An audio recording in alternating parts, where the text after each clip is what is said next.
In principle, the following formula applies. Battery size divided by average charging power equals charging time.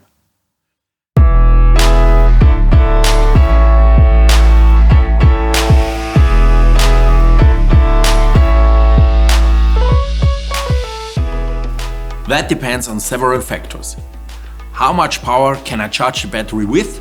In other words, what can it handle? What power does the charging station provide? How big is the battery? How full or empty is the battery? And also, how full do I want to charge the battery? Because you only need 100% state of charge in rare situations. Besides, the temperature also plays a role.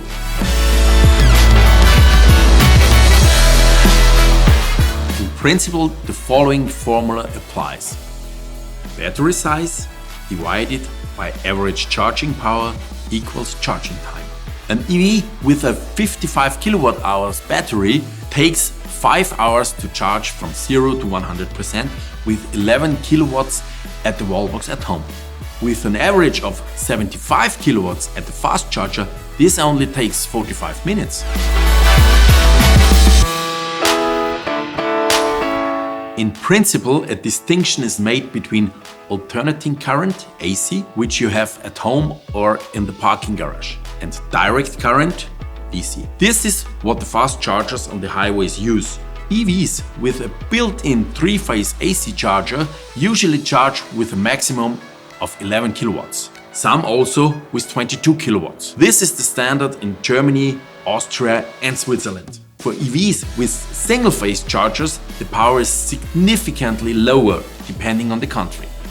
If the car can be charged with DC, the power depends on the model. Some stop at 50 kilowatts, the fastest at 350 kilowatts peak power. Of course, the charging station has to keep up as well.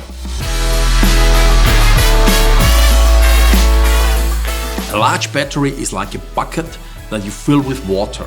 At the beginning, you can turn the tap on full. Only toward the end, because nothing should overflow, you have to throttle the water. With the smaller container, you'll finish faster, but you'll have to throttle the water early on and you'll have less water overall. It's no different with the battery. With the small one, you're at the charging station for a shorter time when fully charged. With a large battery, however, you can recharge at a fast charger over a long period of time with a high power output. So, relatively speaking, you can charge faster with a larger battery. If the battery is already very full, the charging speed tends to drop. So if time is an issue, it's better to drive to the fast charger with the lowest possible state of charge for long distance journeys.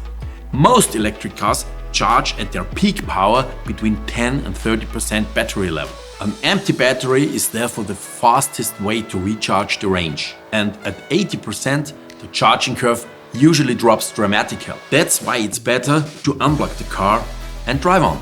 In addition, a state of charge beyond 80% over a longer period of time is not good for battery life. If the battery is very cold, it cannot be charged optimally. Many car manufacturers have therefore installed heaters that bring the battery temperature to the ideal level at the charging station or preheat it on the way there. Then it's not really a problem. And when it's really hot, modern electric cars also cool their batteries.